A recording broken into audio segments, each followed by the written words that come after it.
মাদ আলহামদুলিল্লাহ, আল্লাহ পাকের দরবারে লক্ষ কোটি শুকর যে মহান রব্বুল আলামিন দুনিয়াবি কর্মব্যস্ততা থেকে মুক্ত করে সুস্থ শরীর নিয়ে সালাতুল জুমার উদ্দেশ্যে মসজিদে আসার বসার তৌফিক দান করলেন। বলি আলহামদুলিল্লাহ। আল্লাহ জোরে বলি আলহামদুলিল্লাহ। লাখ কোটি দুরূদ ও সালাম বিশ্ব মানবতার বন্ধু আকায়ে নামদার তাজেদারে মদিনা মুহাম্মদুর রাসূলুল্লাহ বলি সাল্লাল্লাহু। সম্মানিত হাজিরিন, আপনাদের সামনে আমি তেলাওয়াত করেছি সূরা আন-নামলের 15 নম্বর আয়াত অংশ। এই আয়াতের ভেতর থেকে আজকে আমরা জানব ইলম সম্পর্কে। পৃথিবীর মধ্যে সর্বপ্রথম আল্লাহ পাক নবীদেরকে ইলম শিক্ষা দিয়েছেন। এই ইলম ছাড়া কোনো কাজের মধ্যে সফলতা অর্জন হয় না পরিপূর্ণভাবে। ইলম শব্দের অর্থ হলো জ্ঞান। এই জ্ঞানটা যদি আপনার যে ধরনের কাজ করেন না কেন, এই কাজের পেছনে জ্ঞান না থাকলে ওই কাজের সফলতা পূর্ণাঙ্গ আসবে না। তেমনইভাবে আল্লাহ তাআলার ইবাদত বন্দগির মধ্যে যদি পূর্ণাঙ্গ ইলম না থাকে, তাহলে ওই ইবাদতের মধ্যে কোনো স্বাদ পাওয়া যাবে না, ওই ইবাদতের মধ্যে কোনো মজা পাওয়া যাবে না। নামাজ পড়তেছেন, নামাজের মধ্যে পূর্ণাঙ্গ ইলম, পূর্ণাঙ্গ জ্ঞান যদি না থাকে, নামাজের মধ্যে তৃপ্তি আসবে না।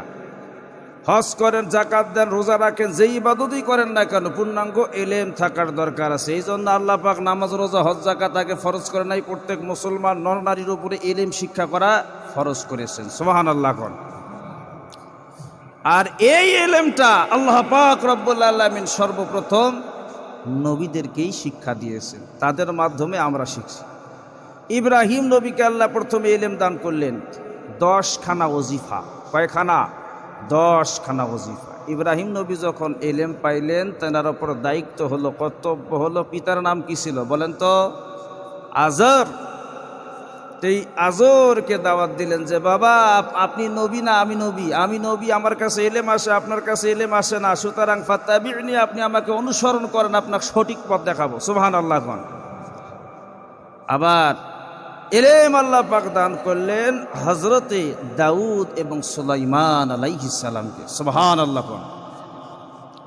আল্লাহ পাক বলছেন ওয়ালাকাদ আতাইনা দাউদ ওয়া সুলাইমান ইলমা। আল্লাহ বলেন আমি দাউদ এবং সুলাইমানকে দান করেছি ইলম। যেই ইলম পাবার পর হযরতে সুলাইমান নবী গোটা পৃথিবী শাসন করেছেন। যে ইলম পাবার পর হযরতে দাউদ নবী গোটা রাজ্য পরিচালনা করেছেন, বিচার পদ্ধতি পরিচালনা করেছেন। আর বর্তমান জামানায়, বর্তমান দুনিয়ায় বিচার ওই দিকে যায় যেই দিকে ভেতরে ভেতরে অর্থ পাচার হয়ে যায়। দেওয়ানি, মেম্বার, চেয়ারম্যান ওই দিকে যেই দিকে অর্থ আছে। কথা ঠিক না বেটি? কিয়ামতের আলামত হলো নাম থাকবে বিচার, কোথাও সঠিক বিচার পাওয়া যাবে। আমার বাইরা, দাউদ নবী কেমন বিচার করেছেন বাস্তব একটা চিত্র তুলে ধরি। দাউদ নবীর জামানায় একজন বুড়ি মহিলা আটা নিয়ে যাইতাছে নদীর ধার দিয়া। এমন সময় প্রবল বেগে বাতাস আইয়া বুড়ি মহিলার আটার গামলা উড়াইয়া নিয়ে গেছে। বুড়ি মহিলা, দরিদ্র মানুষ, অসহায় মানুষ, বৃদ্ধা মহিলা আটা নিয়ে গেছে বাতাসে, মুখটা মলিন করিয়া কান্না করে করে আইতেছে। এমন সময় ছোট বালক সুলাইমান নবীর সঙ্গে দেখা। সুলাইমান নবী ডেকে বলে, বুড়ি মহিলা কি হয়েছে তোমার, কান্না করো কেন, কারণ কি? বুড়ি মহিলা ডেকে বলে, বাবারি আটা নিয়ে যাইতেছি নদীর ধার দিয়া। এমন সময় প্রবল বেগে বাতাস আইয়া আমি বুড়ি মহিলার আটার গামলা উড়াইয়া নিয়ে গেছি। হযরতে সুলাইমান নবী ডেকে বলে, বুড়ি মহিলা তোমার আটা নিয়ে গেছে বাতাসে, তুমি বাতাসের নামে আমার বাবা হযরতে দাউদ নবীর দরবারে বিচার দাও। এবার বুড়ি মহিলা দাউদ নবীর দরবারে যাইয়া হাজির, ডেকে বললেন, ওহে নবীউল্লাহ, আল্লাহর পয়গম্বর আটা নিয়ে গেছে বাতাসে, আপনি বিচার করেন। দাউদ নবী চিন্তার মধ্যে পড়ে গেল, যার নামে বিচার করবে সে তো বাতাস, কোনো মানুষ নয়। যিনি বিচার দায়ের করেছেন তিনি একজন মহিলা, আবার যিনি বিচার করবেন তিনি হলো দুনিয়ার কোনো সাধারণ মানুষ নয়, তিনি হলো আল্লাহর পয়গম্বর হযরতে দাউদ আলাইহিস সালাম। মারহাবা কন, আর একটু জোরে কন। আমার ভাইরা, এবার দাউদ নবী হিকমত করলেন, ওই কর্মচারীকে ডেকে বললেন, শোনো তো বুড়ির কাছে কয় কেজি আটা ছিল? বুড়ি বলে 5 কেজি। এবার দাউদ আলাইহিস সালাম বললেন যে আরো 5 কেজি বাড়াইয়া 10 কেজি আটা দিয়া বুড়ি মহিলাকে বিদায় করে দাও। আমার বন্ধুগান, এবার বুড়ি মহিলা 5 কেজির পরিবর্তে 10 কেজি আটা পাইলেন।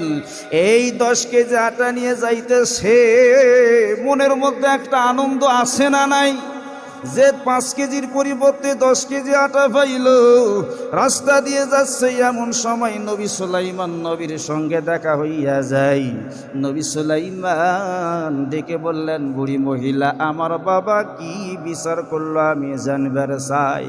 বুড়ি মহিলা ডেকে বলে, বিচার করে নাই, বিচার করে নাই, বিচারের পরিবর্তে 5 কেজির পরিবর্তে 10 কেজি আটা দিছে।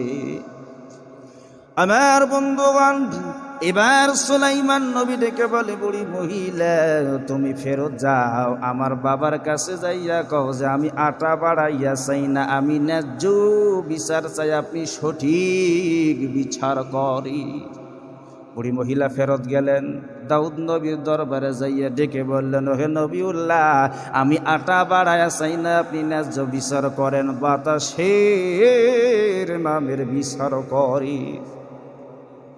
এবার দাউদ নবী আরো 5 কেজি বাড়াইয়া দিলেন। কয় কেজি হলো? 15 কেজি আটা নিয়ে বুড়ি আবার আসতেছে, আবার সুলাইমান নবীর সঙ্গে দেখা। সুলাইমান নবী বললেন, বুড়ি মহিলা কি খবর? যে আরো 5 কেজি বাড়াইয়া দিছি।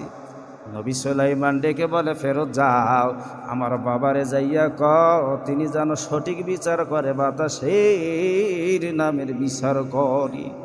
আমার ভাইরা, এবার বুড়ি মহিলা আবার দাউদ নবীর দরবারে গেলেন, আবার আরো 5 কেজি আটা বাড়াইয়া দিল। এবার কয় কেজি হলো? 20 কেজি আটা কোন রকম করে নিয়ে আইতেছে। আবার সুলাইমান নবী বললেন, বুড়ি মহিলা, আমার বাবারে যাইয়া কও যে আমি 20 কেজি আটাও চাই না, আপনি ন্যায্য বিচার করেন, বাতাসের নামের বিচার করেন। বুড়ি মহিলা দাউদ নবীর দরবারে হাজির হয়ে গেলেন। এবার দাউদ নবীকে ডেকে বললেন, ওহে নবীউল্লাহ, আমি এই 20 কেজি আটাও চাই না, আপনি ন্যায্য বিচার করেন, বাতাসের নামের বিচার করেন। এবার দাউদ নবী চিন্তার মধ্যে পড়ে গেল যে এই বুড়ি মহিলা, এই বৃদ্ধা মহিলা, জ্ঞান বৃদ্ধা, বল বৃদ্ধা মহিলার এই জ্ঞান তো থাকার কথা নয়। মনে হয় এই বুড়ি মহিলার পেছনে একজন জ্ঞানদাতা আছে, বুদ্ধিদাতা আছে। কথা বোঝেন নাই?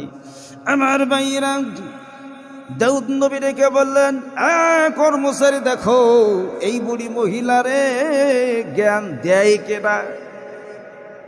কর্মচারী যাইয়া দেখে দুনিয়ার কোন সাধারণ মানুষ নয়, এটা হলো আল্লাহর পয়গম্বর দাউদ নবীর সন্তান হযরতে সুলাইমান। সুবহানাল্লাহ। আর একটু জবান খুলে বলেন সুবহানাল্লাহ। আমার ভাইরা,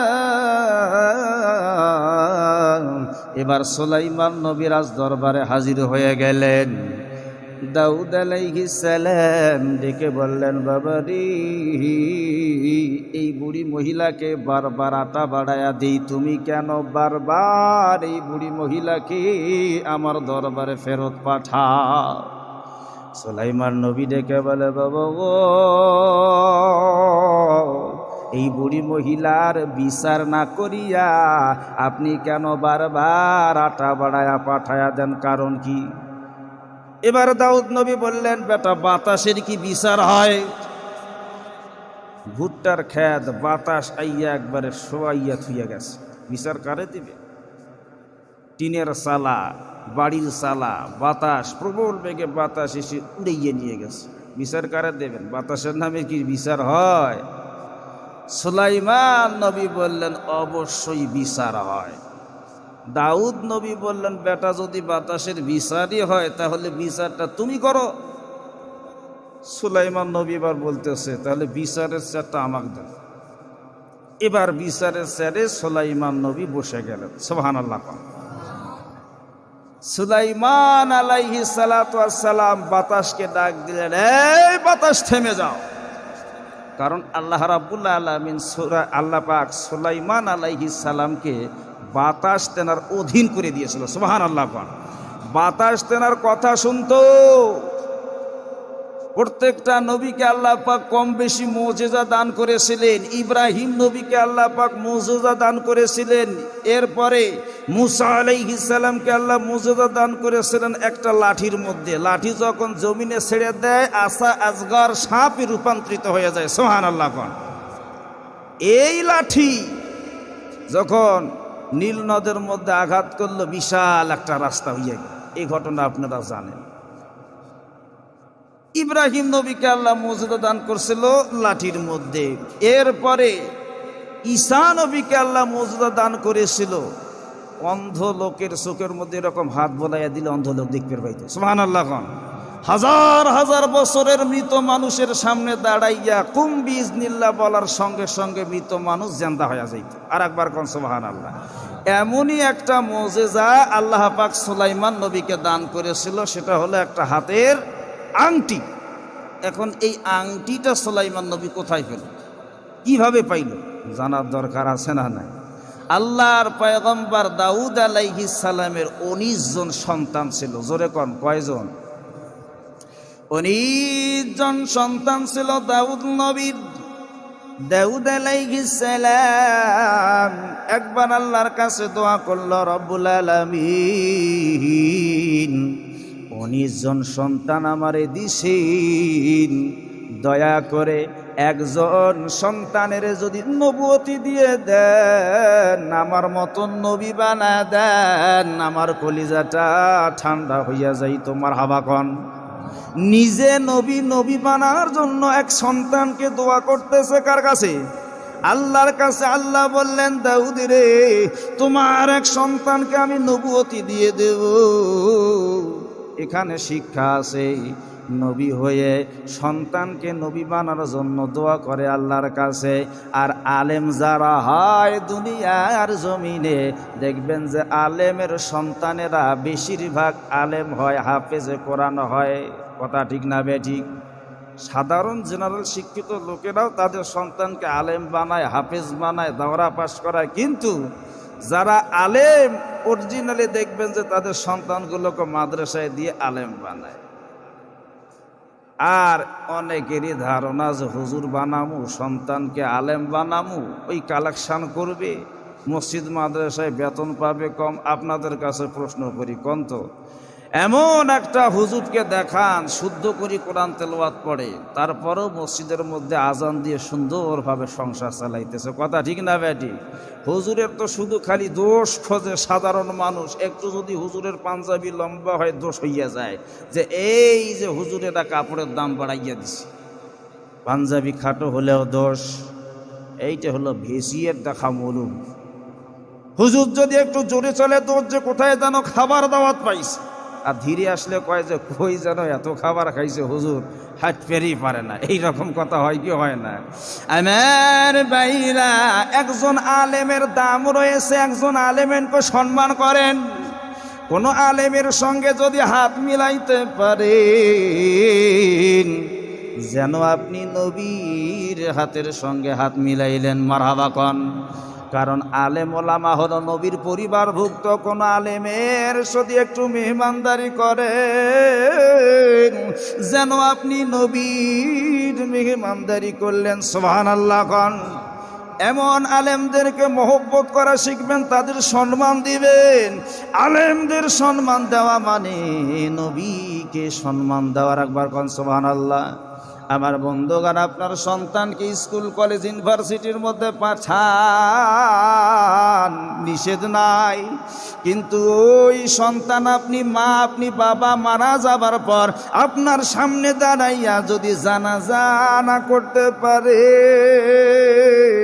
আপনার মতন কপাল পোড়া দুনিয়ার জমিনে নাই। কথা কন ঠিক না ব্যাঠিক?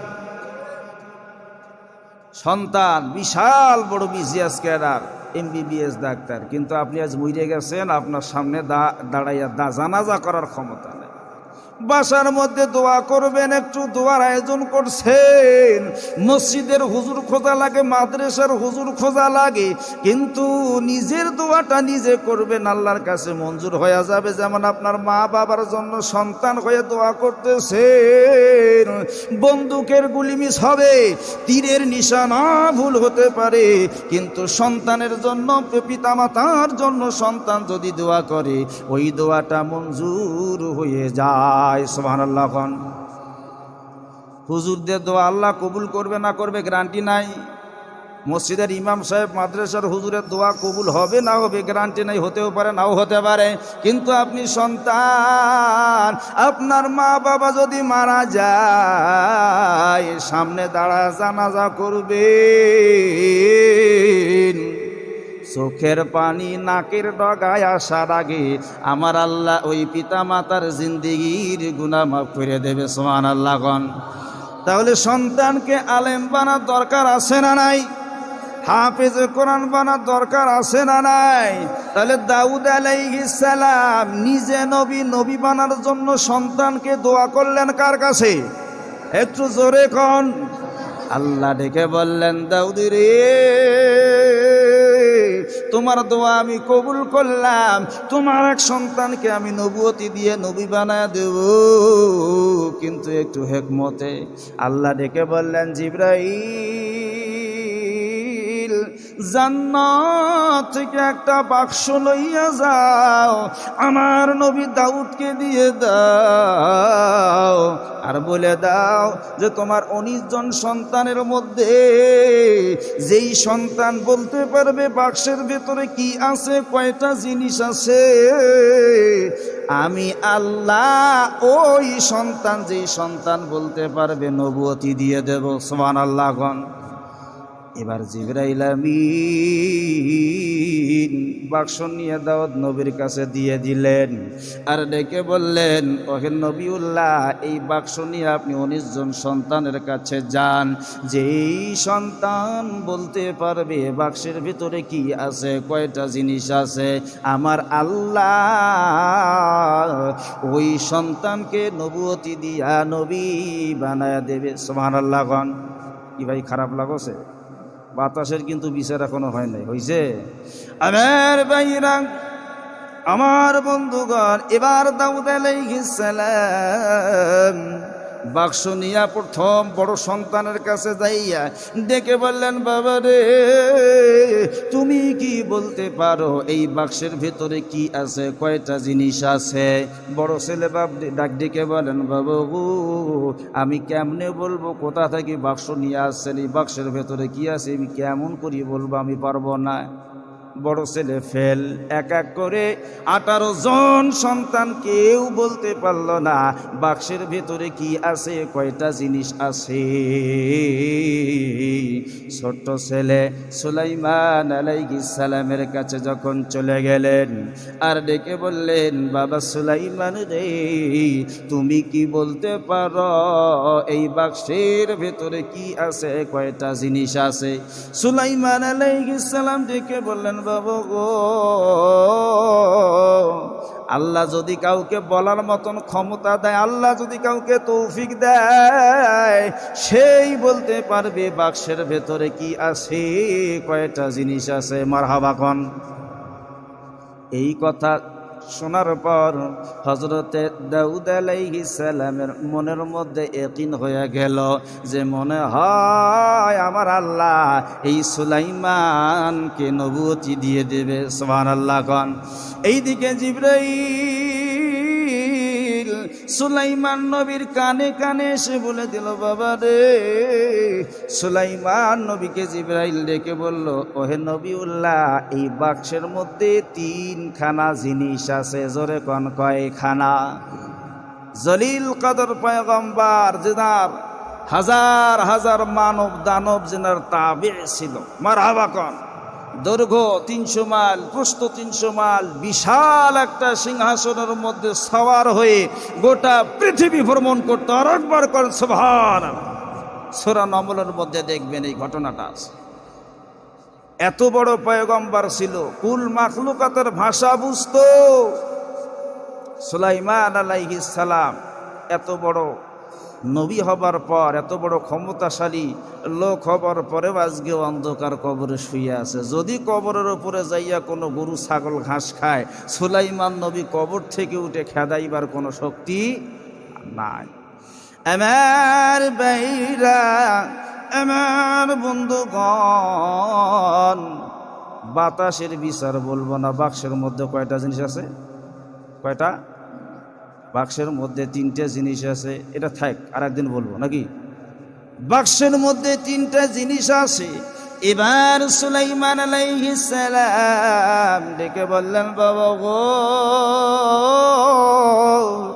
এই বাক্সের ভিতরে 1 নম্বর যেই জিনিসটা আছে সেটা হলো একটা নবুয়তি চিঠি। মারহাবা কোন। নবুয়তি চিঠি।